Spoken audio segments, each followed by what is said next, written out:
करू शकलो नाही त्यांना. आम्ही नंतर ती लोकं गेल्यानंतर त्यांना हलवण्याचा उठवण्याचा खूप प्रयत्न केला, पण आम्हाला काहीच करता नाही आलं. तिथली लोकं बोलायला लागली की तुम्ही तुमचा जीव वाचवून निघून जा तिकडनं. आणि त्याच दरम्यान ती लोकं पण असे बोलत होते, म्हणजे ते आतंकवादी बोलत होते की आप लोगों ने यहाँ पे आतंक मचा के रखा है, असं करून त्यांचं फायरिंग चालू होतं.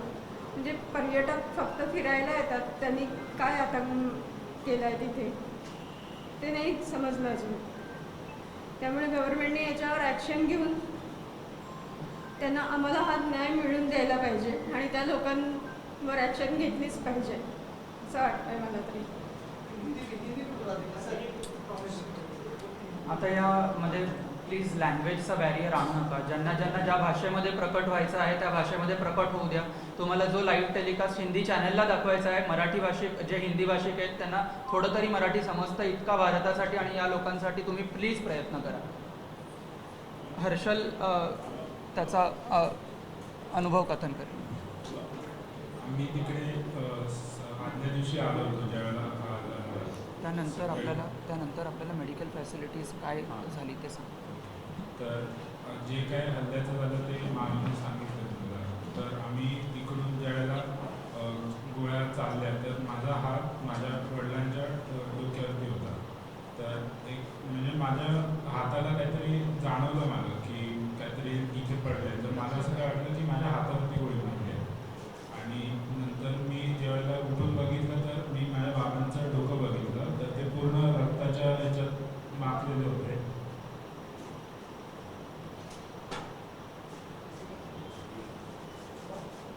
दे तुम्ही बघताय सगळ्यांची मानसिक अवस्था तितकी नाही आहे तरी सुद्धा ते प्रयत्न करतायत तुम्हाला जी काही इन्फॉर्मेशन पोहोचवण्याचा प्रयत्न करतायत. ते जेव्हा तिथून निघाले तेव्हा त्यांना श्रीनगरच्या मेडिकल कॅम्पमध्ये मेडिकल हॉस्पिटलमध्ये काही प्रथमोपचार देण्यासाठी. तर हे जेव्हा मी सगळं बघितलं तर आम्ही असं हे केलं की तिकडच्या लोकांनी पण सांगितलं की जी काय यांना हेल्प पोहोचवायची असेल ते आर्मी वगैरे सगळे येतील, पहिले तुम्ही तुमचा जीव वाचून इकडनं निघून जा. आणि तो स्पॉट असा आहे की तिकडे वरती जायला 3 तास लागतात घोड्याने. फक्त घोडेच जातात तिकडे, बाकी ना कुठली गाडी जाते ना काही सायकल काही नाही. तर ते सगळे घोडेवाले तिकडे आले आणि एक एक करून जेवढे जमत होते त्या सगळ्यांना एक एक त्यांनी घोडा दिला होता खाली पाठवायला. आणि जे उरले होते त्यांना चालत आम्ही हे केलं होतं, सगळे उतरत होते चालत. तर एक तो स्पॉट घोड्यावरनं 3 तासाचा आहे, तर आम्हाला चालत उतरायला पूर्ण 4 तास लागले. माझ्या आईला लेफ्ट साईडने पॅरालिसिस आहे. तर तिला पहिले मी आणि माझ्या भावाने उचलून वगैरे थोडा वेळ आणलं खाली. मग ती स्वतः थोडा वेळ चालली. आणि जो आमचा घोडावाला होता ज्याने आम्हाला वरती आणलं तो मग तिकडे पोचला नशिबाने. आणि त्यांनी मग आईला पाठीवरती उचलून खाली नेलं.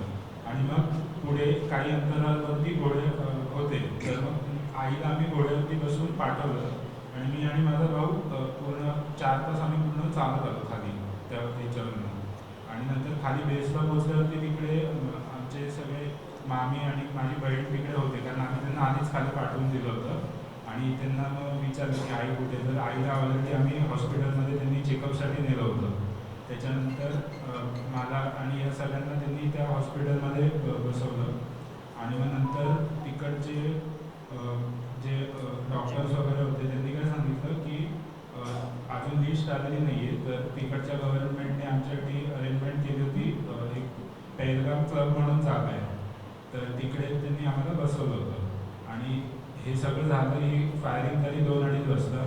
आम्ही खाली पोचलो 6च्या सुमारास आणि 6-5:30च्या सुमारास. आणि पूर्ण पुढचे 4 तास आम्ही क्लोजेस होतो त्या क्लबमध्ये.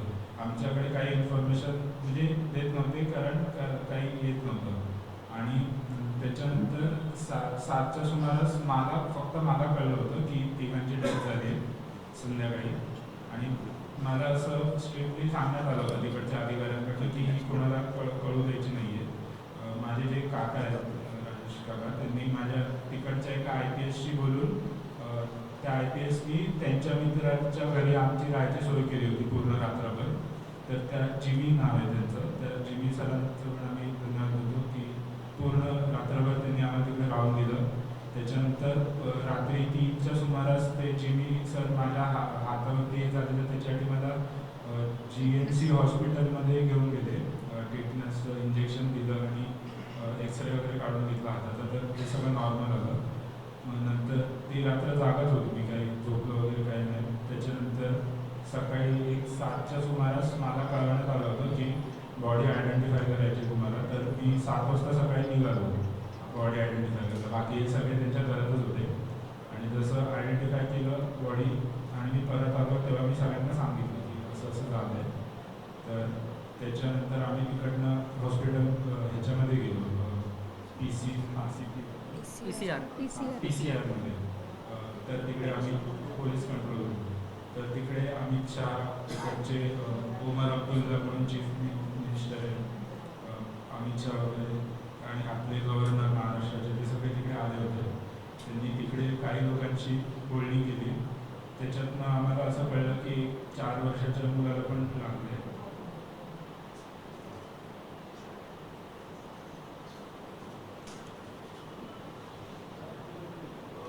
मग आम्हाला माझे काका आणि अजून नातेवाईक होते ते घ्यायला आले होते. त्यांनी आम्हाला एअरपोर्टला, आम्ही त्यांच्यासोबत गेलो आणि नंतर संध्याकाळी आम्ही इकडे आलो मुंबईमध्ये. आणि मग बॉडीज घेऊन सगळे आम्ही अक्षयला गेलो आणि तिकडे ते आम्ही सगळे केले त्यांचे.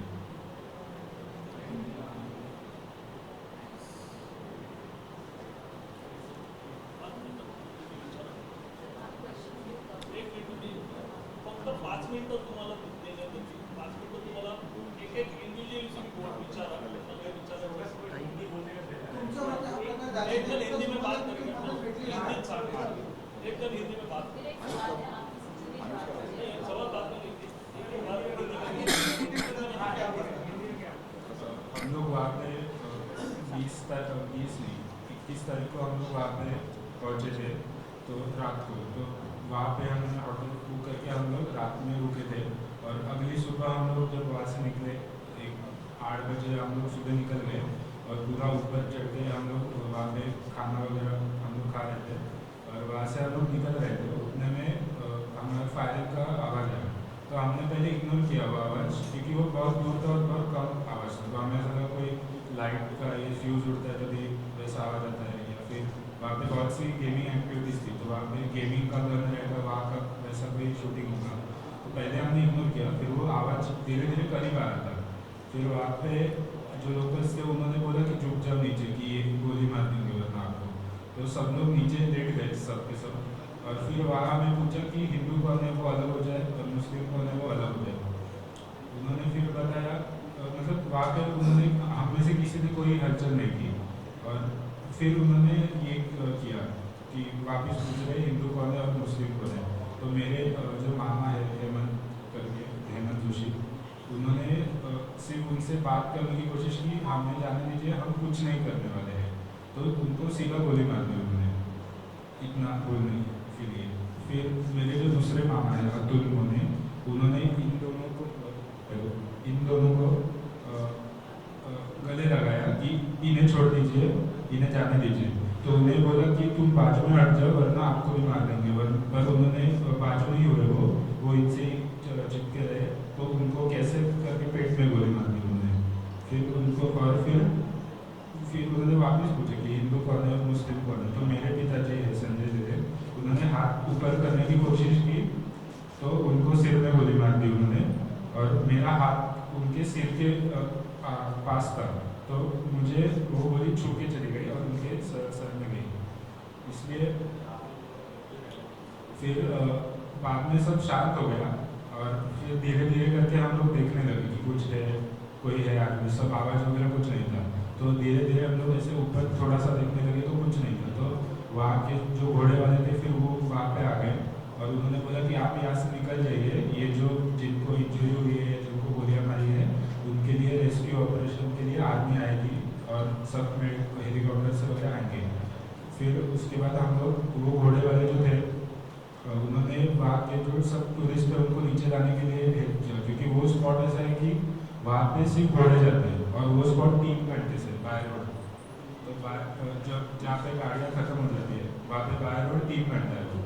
तो हम लोग वहाँ पे सब घोड़े वाले आए, तो जैसे जितने घोड़े थे उन्हें एक एक करके उन्होंने टूरिस्ट को नीचे भेजना शुरू किया, और जो नहीं जा पा रहे थे घोड़े से वो धीरे धीरे चलने लगे।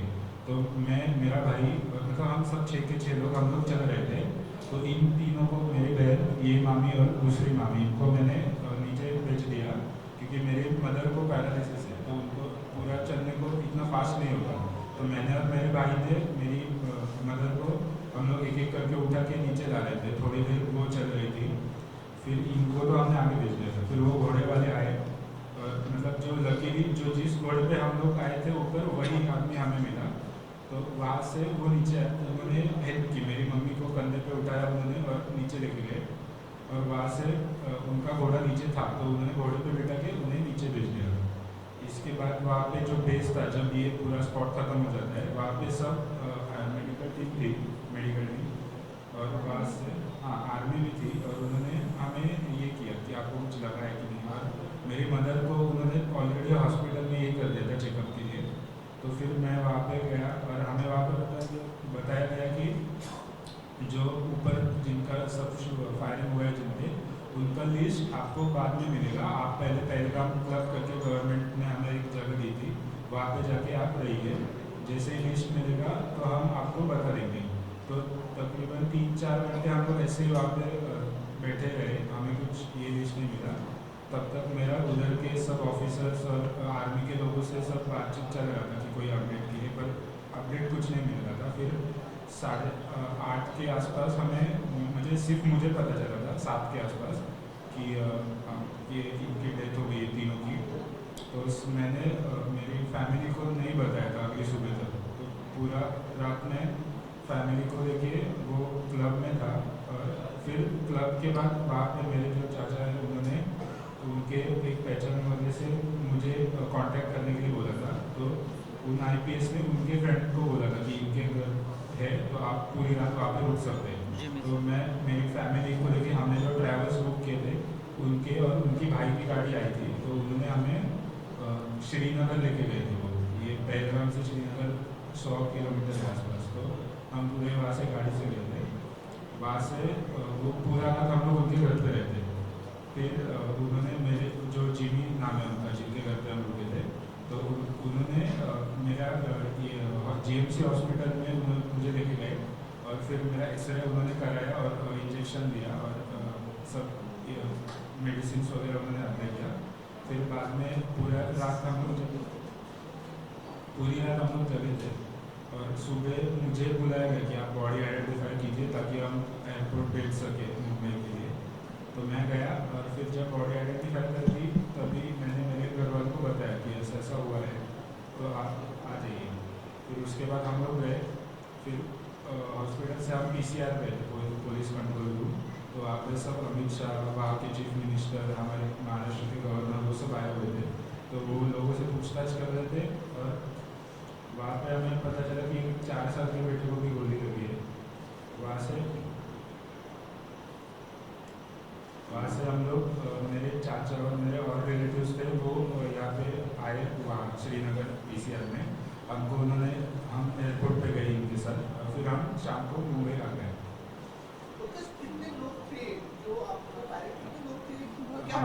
हमने 2 लोग को देखा, लेकिन चलने के आवाज़ से हमें लग रहा था कि और लोग हैं दूर में, पर हम लोग सोए थे ना, तो आग के मतलब कॉर्नर से जितना दिख रहा था हमें, तो 2 लोग तो मैंने खुद देखे।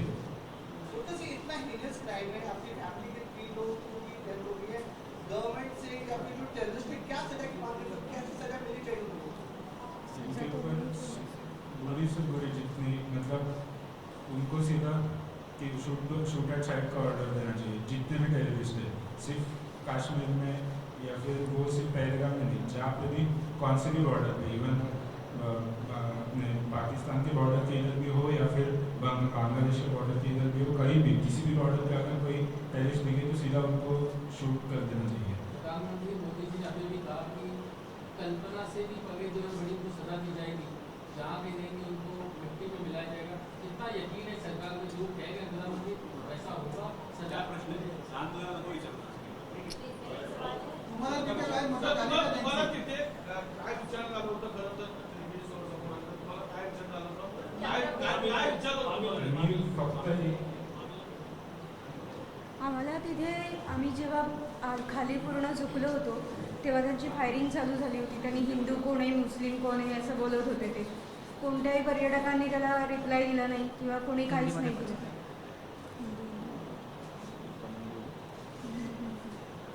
त्यांनी फक्त एकच वाक्य विचारलं आम्हाला, हिंदू कौन है वो अलग हो जाए, मुस्लिम कौन है अलग हो जाए. हेच वाक्य त्यांनी 3-4 वेळा विचारलं. बाकी काही आणि विचारलं नाही. शूट करताना बोलत होते कि आप लोगों ने आतंक मचा के रखा है, ऐसे वो पर्यटकों को बोल रहे थे उधर.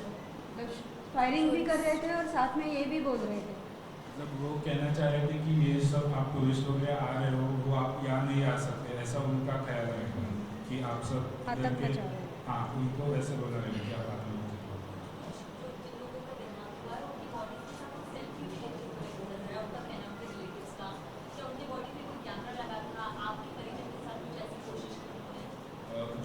जो टेररिस्ट मैंने देखा उनके सर पे गोप्रो कैमरा लगा था, वो मैंने देखा. बाकी मैंने कुछ नहीं देखा.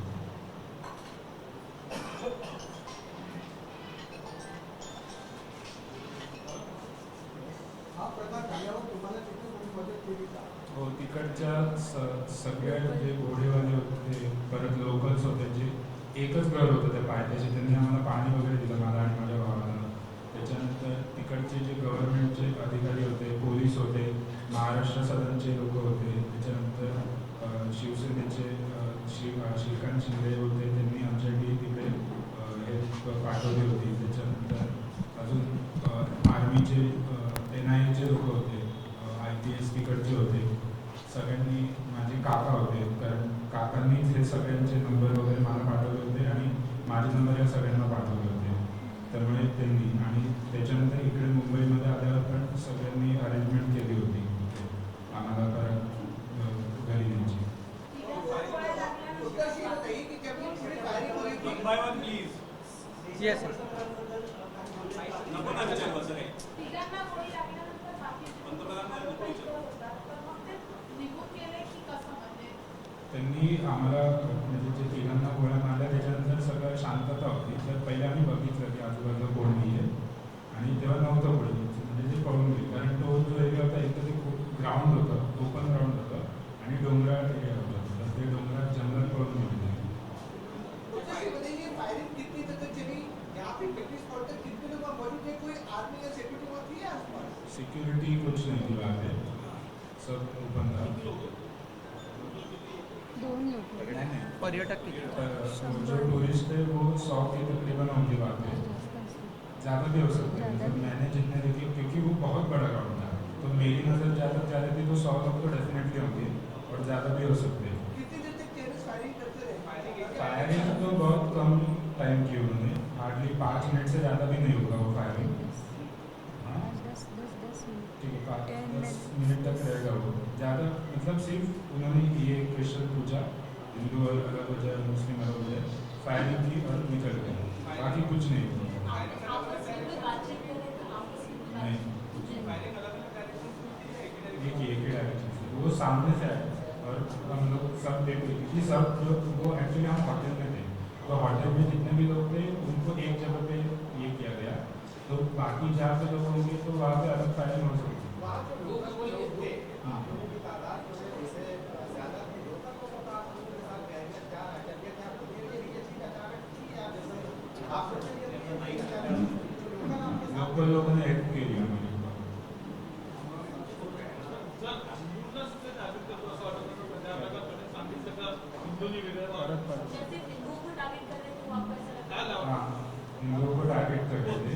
ध्रुव, आप थोड़ा अपना अनुभव बताइए, रास्ता क्या बताइए. सर हम सब हमारे पिताजियों के साथ ही थे, हमारे सामने ही मारा गया सबको. पूरा समोर जे आतंकवादी आलेले नेमकं त्यांचा वेशभूषा कशी होती, कशा पद्धतीने आलेले? म्हणजे आपण ज्यांना टिपिकल मूवीजमध्ये बघतो आतंकवादी, सेम टू सेम तसेच होते ते. एकदम मास्क घातलेला, एकदम तसे दाढी वगैरे होती त्याची. बाकी नाही. ड्रेस ब्राऊन कलरचा होता, एवढं माझ्या दिसलं. बाकी तो युनिफॉर्म होता का नॉर्मल कपडे होते ते कळलं.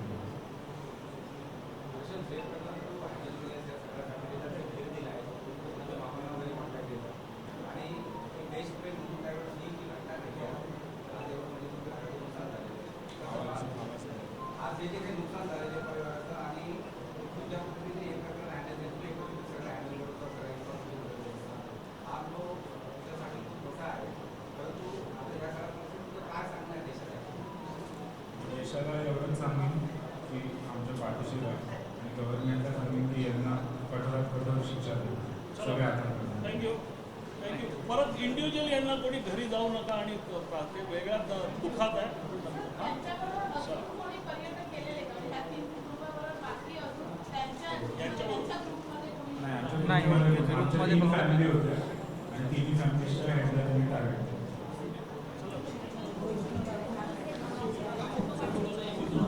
हा तुम्ही उठू नका, तुम्ही बसून राहा. चला या.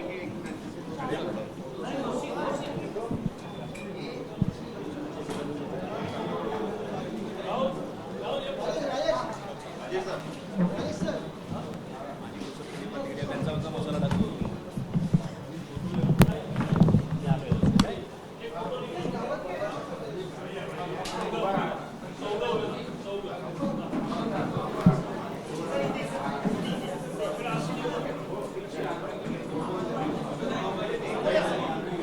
मागे वायर्स वगैरे आहेत तिथे मग इथे उभं राहा. काय आहे? इथे होते ते.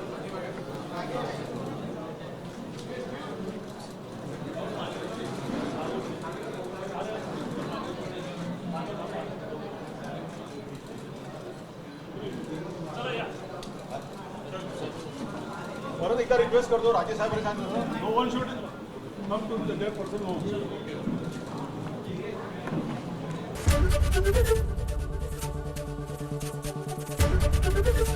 एबीपी गंगा, खबर आपकी जुबान आपकी.